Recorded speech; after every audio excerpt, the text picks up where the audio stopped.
I would like to say it's a very great pleasure and honor for me to be able to welcome you to this seminar under the title Naming God and the Techne of Language, jointly organized between the Centre represented here by Martin Kochi, the Centre for Theology, Philosophy and Media Theory at the Faculty of Catholic Theology here in Charles University, and the FOR project, as we call it, in the Faculty of Social Sciences at the Angelicum in Rome. This acronym comes from the first two letters of the first two words of the title. It's the first two words, of the title, Foundational Reflections on Theology and Technology. So we have some excellent talks today, and our respondents will help us, I hope, build a good discussion around them. My job today, apart from these opening comments, is to chair the session. So I am hoping that everyone will be able to contribute. That's my main objective as the chair, since I've no doubt that each one of you has something valuable to say. I will do my best to make sure that everyone gets a chance to speak, which means that I will also keep the speakers and respondents in their time limits. And I expect here also, as a mother tongue English speaker, I would like to say that while I expect that most people here can speak English perfectly well, we are in Prague, we're not in an English-speaking country, and I would like to say that if anyone has difficulty expressing themselves in this topic in English, we can certainly work with translation. I would be very unhappy if somebody couldn't participate just because they have difficulty speaking English. Having said that, I expect that most people here speak English better than I do. Okay, so anyhow, that was just my feeling as chairing a session in another non-speaking country. I felt I should say that. So maybe I should also say something else about myself. I'm a Dominican sister. I'm originally from the United Kingdom, though when I go back there now, people say to me, "Where are you from?" I've been in Rome now for over 20 years at the Faculty of Social Sciences in the Angelicum.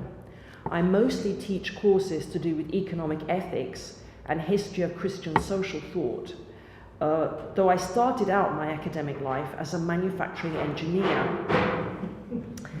And I had a kind of epiphany, or we could say Damascus Road experience, when, as an undergraduate, I read a paper entitled Engineers and the Work People Do, that set me off on a line of development that in a very real way brought me here today to be with you now. Now that's all I'd like to say about myself for now, except perhaps that I also feel, as we say in English, using a colloquial expression, an innocent abroad among so many theologians and philosophers, not very competent with these people who are here. So that brings me back to my first point, which is if any of you are feeling like me, not very competent in this august gathering, please take courage from my situation and don't be afraid to speak. Okay. So in the small time that's left to me, I would just like to say three other things. Why are we here today? Something about that. What are we trying to do? And where might we hope to get to by the end of the day? And maybe beyond that. So firstly, why are we here? Well, of course, each one of you will have your own reasons for coming here. Maybe to hear some leading theologians speak, or to learn something more about the Centre for Theology, Philosophy and Media Theory.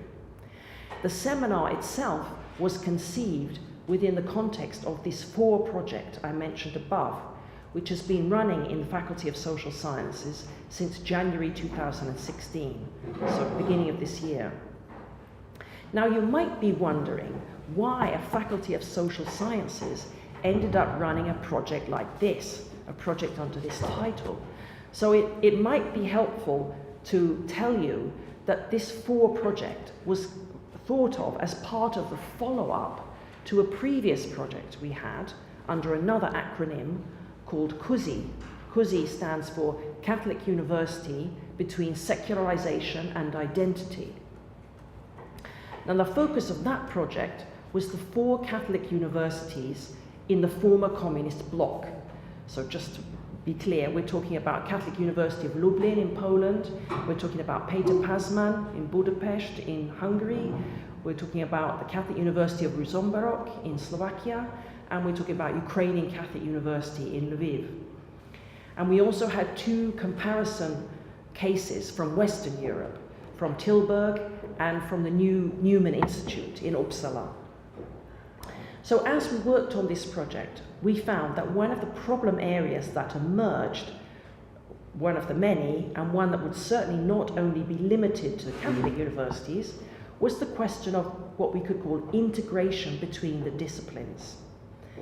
Most of the case studies talked about this, and perhaps it's not surprising that the one that talked the most about it came from Ukraine, a society that has suffered an intense experience of distrust and fragmentation in life and thought.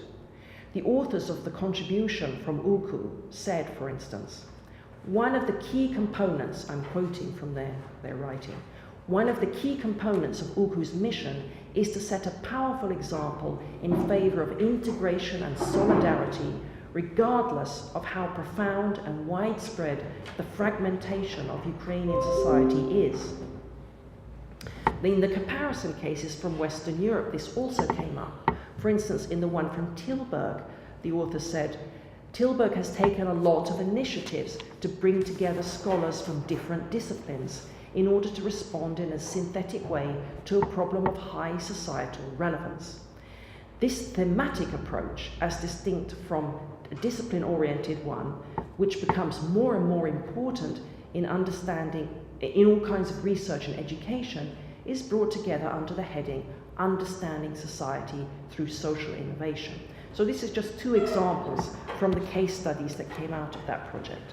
So as you can see here, the approach to integration is not some grand vision or something, very enormous. It's a very humble approach just to trying to solve problems, to bring the disciplines together to solve problems. Indeed, we wouldn't expect some grand integration to take place because the disciplines should have argument and disagreement and debate between them. And in fact, what we find usually in universities today is that the disciplines don't talk to each other at all. They don't have much connection with each other. Their relations are often characterized by polite silence, or at worst, mutual denigration and mistrust. So this is just to give you the background to the FOR project. It arose out of this mix of ideas. We thought, especially for the Catholic University, but not just for the Catholic University, but the focus would be there, starting a project that looks at a dialogue between theology and other disciplines was a good starting point for thinking about this problem of integration. And then apart from my background as manufacturing engineering, technology also seemed to be a good dialogue partner for theology because of its absolutely pervasive influence on all the other disciplines. So we had 2 points of contact, 2 points to start this dialogue that made sense. So just to give you the 3 objectives of the 4 projects, it's a final background statement. First objective is to lay some basic groundwork for a theological reflection on the internet and technology, starting to feel a surprising gap. If you look at the databases on theological research, do a keyword search on things like internet or technology, you get a surprisingly few number of papers come up, especially of a systematic nature. So there's a gap here that's worth looking at. In order to advance the potential of theology, and especially Catholic theology, in a field of vital importance for our day. So that's the first aim. The second aim is to create a body of thought specifically for Catholic universities to use in creating connections between theological reflection and technical disciplines. And then the third objective, a little bit different but obviously connected, to contribute to a Christian spirituality, a model, form and framework of religious contemplation in the information age. And then a particular bit within that, drawing on and contributing to Jewish-Christian dialogue, because we think there's some potential here for creating this spirituality of technology. So that's that's the reason why we organised the seminar, and one of the reasons why we're here today. So secondly, a word on what are we trying to do in this seminar. Well, this is the first such activity of the project, so we wanted it to explore this intellectual terrain in general, and especially, as you know from the title, to focus on language and technology, since this is one of the most foundational of the foundational reflections that we could advance in a reflection on theology and technology.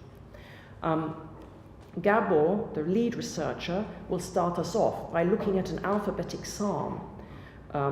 The alphabet as a technology within and of language represents an intriguing place to start. And his examination of Psalm 119, which uses the alphabet as a structuring principle in a piece of divinely inspired poetry, allows then our other speakers to further develop some of the topics he raises. The question of poetry, we just mentioned, is central to George Patterson's paper in the second session, seen by romantic poets, but also by one of the key philosophers of the 20th century, the Heidegger, about which we asked him to speak. I think he would have spoken about Heidegger anyway, probably, but we specially asked him to speak about Heidegger. It's seen by him as a way of resisting the dehumanization wrought by industrialization. And then in the third session, Janet Soskis will talk about naming, another very important aspect of using language, and in particular naming God. How can we do it, and what does it mean? And in this year of mercy, her short but significant discussion of mercy as a divine name is both appropriate and I think heartening, as is in a different way her conclusion that we can name God in Judaism and Christianity because God has given us names, and because despite his utter otherness, he has revealed his intimacy with us. So the last point, one final word then about where we want to get to by the end of the seminar. I don't need to say much about this because we do have a session summing up at the end. I hope, or I think we all hope, that we can gain further insight into the main topics that we are talking about today and make connections between them, which is one of the crucial reasons for having a seminar, allowing us to get richer ideas and deepen those we already have.